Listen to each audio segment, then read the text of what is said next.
புலிப்பாணி சித்தர். நம் தமிழ் மண்ணுக்கு எவ்வளவோ சிறப்புகள் உண்டு. நமது ஜோதிட சாஸ்திரமும் அதன் நுட்பமான தகவல்களும் உலகின் வேறு எந்த ஒரு மதத்திலோ மொழியிலோ காணப்படவில்லை. அதிலும் புலிப்பாணி சித்தரின் ஜோதிட சாஸ்திரமும் அவரின் வான்கணக்கும் பிரமிப்பூட்டுபவை. சரி, யார் இந்த புலிப்பாணி? இது என்ன வினோதமான பெயர் என்ற கேள்வி எழுகிறதா? புலிப்பாணியின் பெயர் ஒரு காரண பெயர். போகருடைய மாணாக்கராய் திகழ்ந்த ஒருவர்தான் புலிப்பாணி. பழனியம்பதியை ஒட்டிய கொடைக்கானல் மலையில் தொடங்கி அப்படியே மேற்கு தொடர்ச்சி மலைகள் வழியாக சதுரகிரி மலை வரை நீண்டு கிடக்கும் ஒரு நீண்ட மலைத்தளத்தில் வேட்டையாடி பிழைப்பு நடத்தி வந்த வேட்டுவகுலத்தில் பிறந்தவர் புலிப்பாணி. அதிலும் புரட்டாசி மாதத்து சுவாதி நட்சத்திரத்தில் பிறந்தவர் இவர் என்பது பழனியம்பதியின் சித்த விலாச கணக்காகும். வேடுவர்களுக்கு நாள் கணக்கோ நட்சத்திர கணக்கோ எதுவும் தெரியாது. காடுதான் அவர்கள் உலகம். காட்டில் திரியும் கொடிய மிருகங்கள் தான் அவர்களது உணவு. அப்படிப்பட்ட வேடுவர் குலத்தில் தோன்றியவரான புலிப்பாணி பின்னாளில் கால நேரத்தை ஊடுருவும் தேர்ந்த ஜோதிடராகவும் சித்த வைத்திய ரகசியங்களை எல்லாம் அறிந்த சித்த புருஷராகவும் விளங்கிட அவரது கருத்துப்படியே காரணம் எதுவென்றால் அவர் பிறந்த நேரத்தில் நிலவிய கோள்களின் அமைப்புதான். வேடுவர் குலத்தில் வேல்கம்புக்கும் வில் அம்புக்கும் இடையில் பிறந்த புலிப்பாணி எப்படி காட்டை விட்டு நீங்கி போகரை சந்தித்தார்? எப்படி அவரது மாணாக்கரானார்? அது ஒரு கதை. போகருக்கு மூலிகை தேடி திரிவதில் விருப்பம் அதிகம். அந்த வகையில் ஒரு பௌர்ணமி இரவில் பழனியம்பதியை ஒட்டிய மலைக்காட்டில் மூலிகை தேடிச் சென்றவர் வழியில் தாகத்தால் தவித்திருக்கிறார். அப்போது ஒரு வேடுவனாக ஏற்பட்டவர்தான் புலிப்பாணி. புலிப்பாணியின் அப்போதைய பெயர் எதுவென தெரியவில்லை.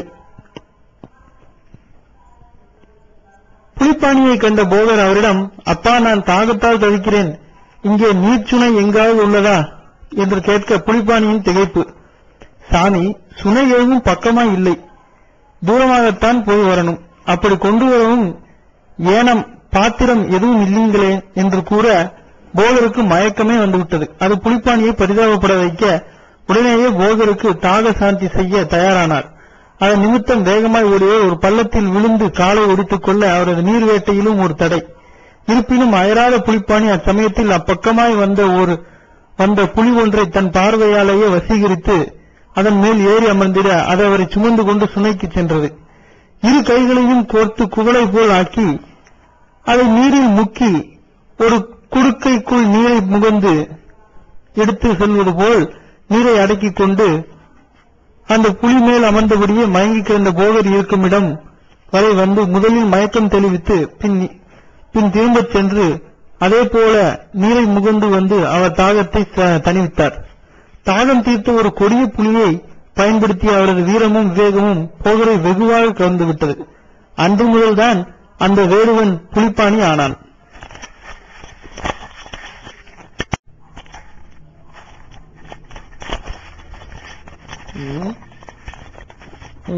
இங்க காட்டுங்க, அதாவது இப்படி காட்டுங்க.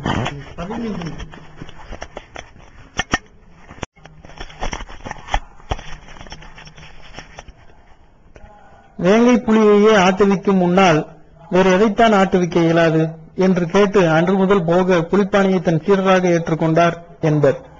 அந்த சமயத்தில் போகர் காலம் பற்றி வியந்து பேசியதுதான் புலிப்பாணிக்குள் ஜோதிட ஞானத்திற்கான விதையாக விழுந்தது.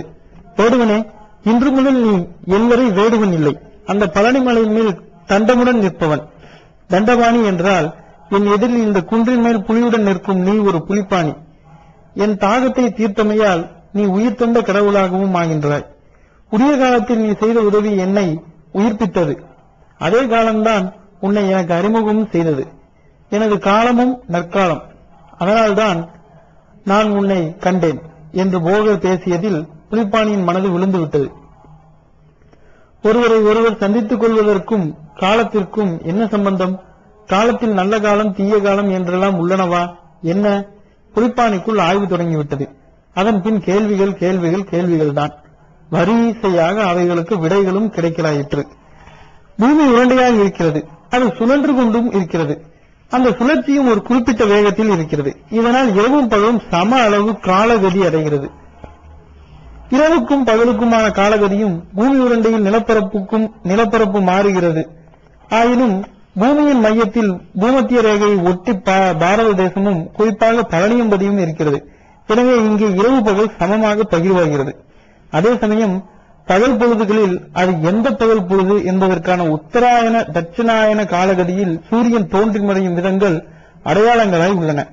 இரவுக்கு சந்திரன் அது தேய்ந்து வளரும் விதத்தில் இரவுகளுக்கு அடையாளங்கள் என்று வானத்தை பார்த்து பாடம் படிக்க ஆரம்பித்த புலிப்பாணி மெல்ல பஞ்ச அங்கங்களையும் கண்டறிந்தார். கிழமை, திதி, நட்சத்திரம், யோகம், கரணம் இவைதான் அவர் கண்டறிந்த பஞ்ச அங்கங்கள். இதில் சூரிய கோரையில் சூரிய கதிர்கள் விழும் நாள் தான் ஞாயிறு, மறுநாள் திங்கள், அதற்கு அடுத்து செவ்வாய், புதன், வியாழன், வெள்ளி, சனி என்று தொடர்ச்சியாக ருசுப்படுத்திக் கொண்டார். அடுத்து அந்த கிழமைகளில் சந்திரனும் சூரியனுக்கும் உள்ள ஒவ்வொரு நாளும் வேறுபடுகிறது உள்ள தூரம். அந்த தூரத்தை தான் திதி என்று குறிப்பிடுகிறோம். பிரதமை முதல் அமாவாசை வரை அல்லது பௌர்ணமி வரை 15 திதிகள். இப்படி கிழமை திதியை தொடர்ந்து நட்சத்திரங்களுக்கு வந்தார் புலிப்பாணி. ஜோதிடப்படி 28 நட்சத்திரம், அபிஜித் நட்சத்திரம் என்று ஒன்று, அது வழக்கில் இல்லாததால் 27 நட்சத்திரங்கள். இவைகளுக்கு 12 ராசி மண்டலங்கள். ஒவ்வொரு நட்சத்திரமும் பூமியில் 4 பாதங்களை பெறுகின்றது. நட்சத்திரத்தை கடந்து யோகம் ஒருவர் பிறக்கும் காலத்தில் சூரியனும் சந்திரனும் வான்வெளியில் அன்றைய உதய நேர கணக்குப்படி சென்றிருக்கும் தூரத்திற்கு தகுந்தாற் போல யோகங்கள் வகுக்கப்பட்டுள்ளன. இதற்கு அடுத்து கரணம். இது 11 வகைப்படும். இதை அறிந்து செய்யப்படும் செயல்தான் சிறக்கும். இப்படி 5 வித விஷயங்களை உள்ளடக்கியதே பஞ்சாங்கம். நமது உடம்பும் பஞ்சபூதங்களால் ஆனதே. காலகதியிலும் ஒரு 5, ஸ்தூல கதியிலும் ஒரு 5. இந்த இரண்டுக்கும் இடையேயான தொடர்பை நாள், கிழமை, நட்சத்திரம் கொண்டு அறிந்து பின் இந்த 5ஐ அந்த 5 9 கோள்களை கொண்டு ஆட்டி வைப்பதை அறிந்து அதன்படியே ஒவ்வொரு மனிதனும் ஆடுவதையும் அறிந்து வியந்து போன புலிப்பாணி தான் அறிந்த கால சூட்சுமங்களை பாடல்களாக்கினார். இது ஒரு வகையில் ஆய்வுக்கூடத்தில் வேதிப்பொருட்களை கொண்டு நடத்தப்படும் ஆராய்ச்சி போன்றதுதான். புலிப்பாணி வானத்தையே ஆய்வுக்கூடமாக கருதி அந்த நாளில் எந்த திதியில், எந்த ஹோரையில், எந்த நட்சத்திரத்தில் ஒரு உயிர் கருக்கொள்கிறது என்பதை பார்த்து அப்படி கருக்கொண்ட உயிர் அடுத்தடுத்து என்னாகும் என்பதையும் கண்டு அவைகளை கொண்டே நட்சத்திரங்களுக்கான சக்தி ராசிகளின் ஆதிக்கம் இவைகளை உணர்ந்தார். தான் உணர்ந்த எளிய தமிழில் எழுதியும் வைத்தார். காணப்பா ஞாயிறதில் வசியமாகும், கண்மணியே செவ்வாய் மோகனமாகும், தானப்பா வியாழம் உச்சாரணந்தான், தகமை பெறும் திங்களிடம் பணமாம் பாரு, வானப்பா புதனில் மரணமதாகும், வன்மை வெள்ளி வாரமதில் அழைப்பதாகும், நானப்பா சனியில் வித்து வேடனான்தான், நலமான ஞாயிறு பேதனந்தான் ஆமே. இது புலிப்பாணியின் எளிய ஒரு பாடல். கிழமைகளுக்குள்ள சக்தியை சொல்லும் இப்பாடலுக்கு முன்னும் பின்னும் பல வரிகள் உள்ளன. அவைகளை தொடர்புபடுத்தி வாசித்தாலே பொருள் விளங்கிக் கொள்ள முடியும். புலிப்பாணியின் இந்த கால ஞானம் போகரை வெகுவாக கவர்ந்தது. போகர் நவபாசானங்களை கொண்டு முருகன் சிலையை வடிவமைத்த போது புலிப்பாணியை எப்பொழுது எதோடு எதை கிளைக்க வேண்டும் என்பதற்கு துணையாய் இருந்தவர். நவபாசானத்தை பஞ்சபூதங்களால் ஏதும் செய்ய இயலாது. வீரம், பூரம், சாவிலிங்கம், கௌரி, வெள்ளை பாசானம், மனோசிலை, அரிதாரம், சிங்கி, தாளகம் ஆகிய 9 பாசனங்கள் உரிய விகிதத்தில் கலந்து செய்த சிலைதான் பழனி முருகன் சிலை. சிலைக்கு அபிஷேகிக்கும் போது அந்த திரவத்தில் இது உணரக்கூட முடியாத விகிச்சாரத்தில் கரைந்து கலக்கும். அப்படி கரைந்து கலந்த அபிஷேக பொருட்கள் தீராத வியாதிக்கு மருந்தாகிறது. மனிதகுல உயிர்க்கும் சிறந்த வைத்திய சிறப்புக்கும் ஆன்மீக மேம்பாட்டிற்கும் என்று 3 காரணங்களுக்காக போகர் உருவாக்கிய தண்டவாணியாகிய முருகனை பின்னாளில் புலிப்பாணிதான் பூஜித்து பாதுகாத்து வந்தார். போகர் தன் சீடர்களில் புலிப்பாணியை பிரதான சீடராகவே கருதினார். போகரிடம் ஒரு வழக்கம் இருந்தது.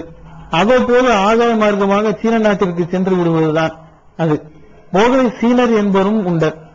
போகியான் என்கிற பெயர்தான் போகராயிற்று என்றெல்லாம் கூறுவார்கள். அப்படி சீனத்திற்கு சென்றவர் அங்கேயே தங்கிவிட்ட நிலையில் புலிப்பாணிதான் திரும்பவும் அவரை முதுகில் கட்டி சுமந்தபடி இங்கு அழைத்து வந்தார் என்பார்கள். இன்றும் புலிப்பாணியை அவரது காலஞானமே அடையாளம் காட்டியுள்ளது. சிறந்த ஜோதிடனாக திகழ விரும்புபவர்கள் புலிப்பாணியை மனதில் குருவாக வரித்துக் கொள்வது வழக்கம்.